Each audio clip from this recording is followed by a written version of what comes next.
Hello my dear students, দেখো আজকে আমরা ইউনিট 2 থেকে শুরু করছি। ইউনিট 2 কী বলতে দেখো, Bose had invented several sensitive instruments.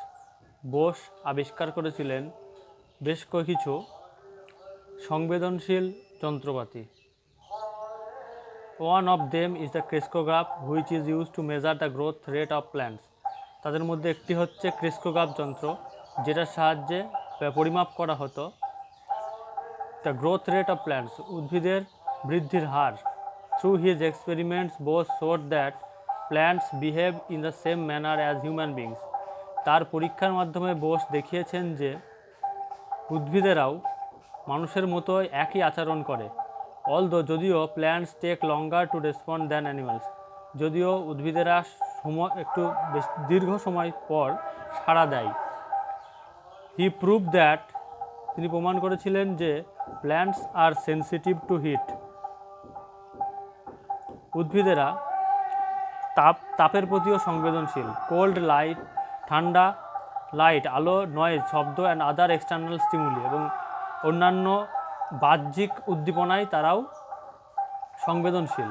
Just like human beings, যেমন মানুষের মতোই।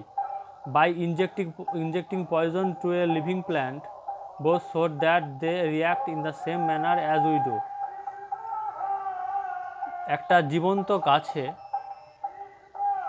বিষ ঢুকিয়ে বোস দেখিয়েছিলেন যে কিভাবে তারা মানুষের মতোই আচরণ করে। সায়েন্টিফিক রিসার্চ, বৈজ্ঞানিক গবেষণা on electromagnetic waves was initiated by Jagadish JC Bose in the late 19th century. বৈজ্ঞানিক গবেষণা কিসের উপর? Electromagnetic waves. ইলেকট্রোম্যাগনেটিক ওয়েভস বলতে তড়িৎ চুম্বকীয় তরঙ্গের উপরে। সেটা কে করেছিলেন? Jagadish Chandra Bose in the late 19th century, মানে 19 শতকের শেষের দিকে। It was the Italian scientist Marconi who got the patent for the invention of wireless telegraphy. এটা ছিলেন ইটালিয়ান বিজ্ঞানী মার্কনি, যিনি লভ্যাংশ পেয়েছিলেন কিসের?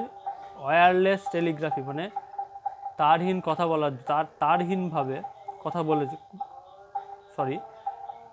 তার ছাড়া, যে আমরা ওয়্যার বলতে তার বুঝি, তাই তো, বৈদ্যুতিক তার, ফোনের তার, সেই ফোনের তার ছাড়াই কথা বলে।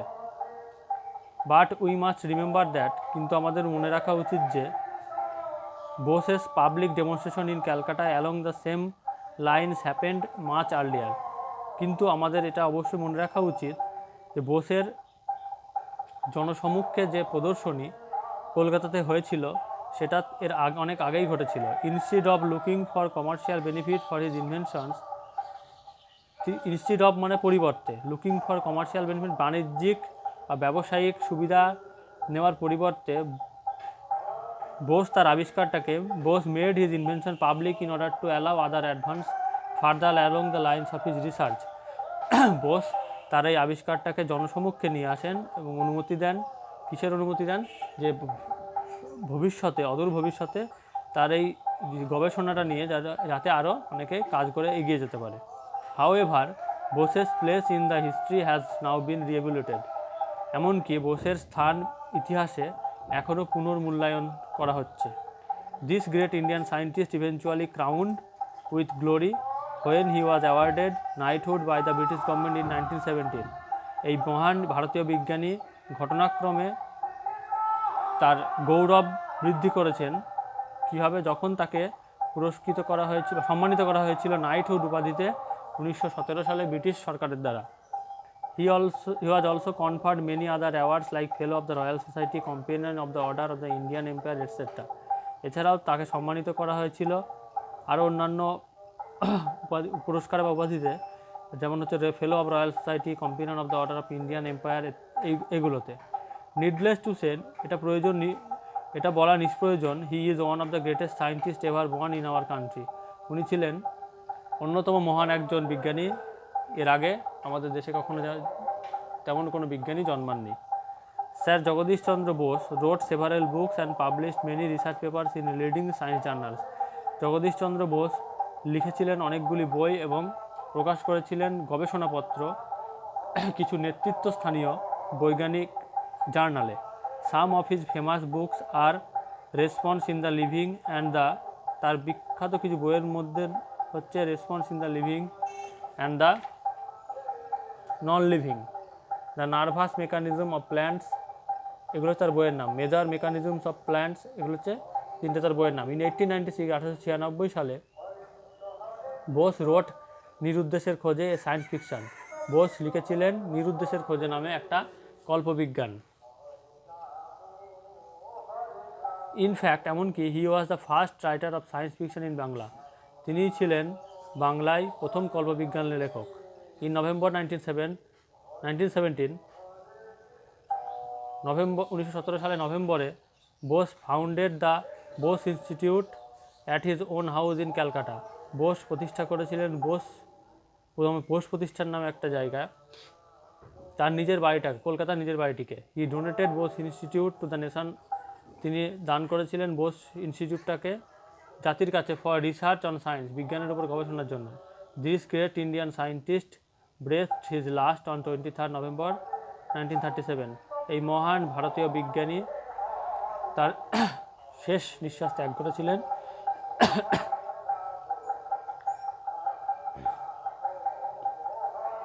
23 নভেম্বর 1937 সালে।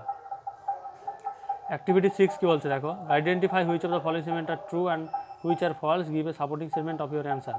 কোনটা সঠিক এবং কোনটা ভুল, তার পাশে টি বা ফলস লিখবে এবং তার সাপোর্টে যুক্তি দেবে। এটা করবে। অ্যাক্টিভিটি 7 কী বলছে, কমপ্লিট দ্য ফলোইং স্টেটমেন্টস, এই স্টেটমেন্ট যেগুলো দেওয়া আছে শূন্যস্থান টেক্সট থেকে পড়বে, টেক্সট থেকে নিয়ে এটা পূর্ণ করবে। আর অ্যাক্টিভিটি 8 কী বলছে দেখো, Bose had invented several sensitive instruments. Name a sensitive instrument invented by Jagadish Chandra Bose. What is its use? তো বোস আবিষ্কার করেছিলেন বেশ কিছু সংবেদনশীল যন্ত্র। একটি সংবেদনশীল যন্ত্রের নাম করো যেটা জগদীশ চন্দ্র বোস আবিষ্কার করেছিল এবং এর ব্যবহারটা লেখো।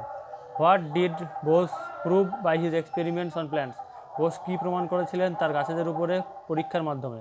Do you think Bose was uninterest about securing presidency right, why, তুমি কি মনে করো বোস অনাগ্রহী ছিলেন তার গবেষণার লভ্যাংশ গ্রহণ করতে, হোয়াই, কেন। What were the various awards and honours conferred on Bose, কী পুরস্কার এবং কী কী উপাধি বোসকে দেওয়া হয়েছিল। Name some of his books and publication, কিছু বই এবং তার প্রকাশনা কালটা লেখো।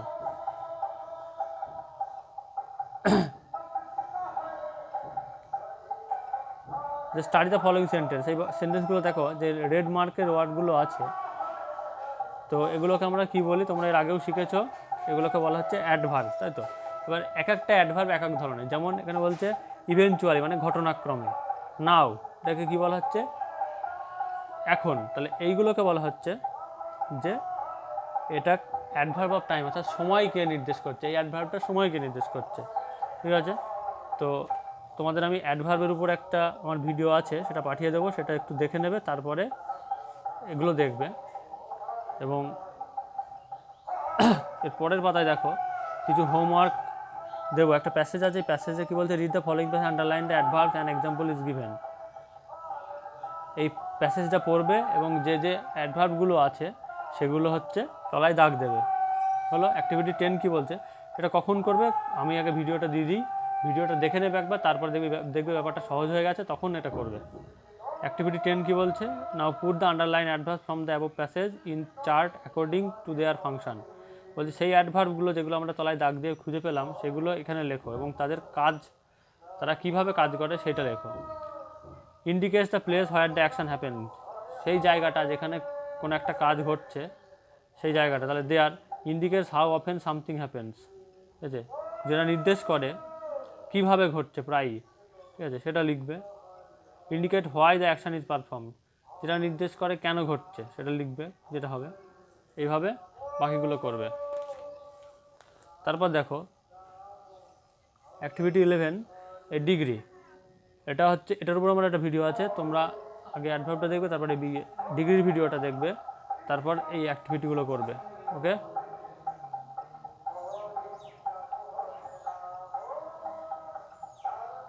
তারপর অ্যাক্টিভিটি 12 কি বলছে, in this lesson you have read the biography of a great Indian scientist.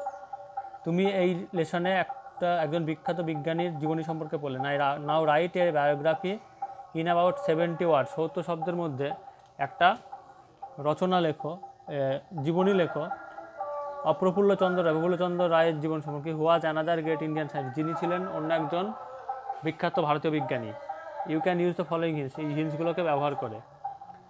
আমার বায়োগ্রাফি রাইটিং সংক্রান্ত একটা ভিডিও আছে, আমি সেটা পাঠিয়ে দেব।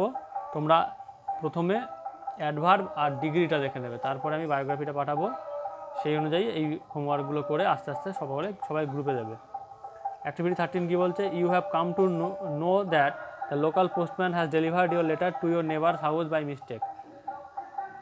তুমি জানতে পারলে যে তোমার যে স্থানীয় পিয়ন আছে তিনি তোমার চিঠিটা তোমার প্রতিবেশীর বাড়িতে ভুল করে দিয়ে গেছেন। Write a letter to the post office with a request to return the letter to you.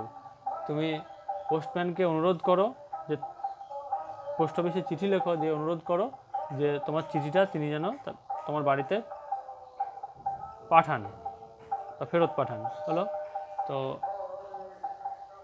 এইভাবে এই লেটারটা লিখবে, আর বাকিগুলো আমি যেভাবে বললাম সেই অনুযায়ী হোমওয়ার্কগুলো করে সবাই গ্রুপে দেবে। ওকে, বাই।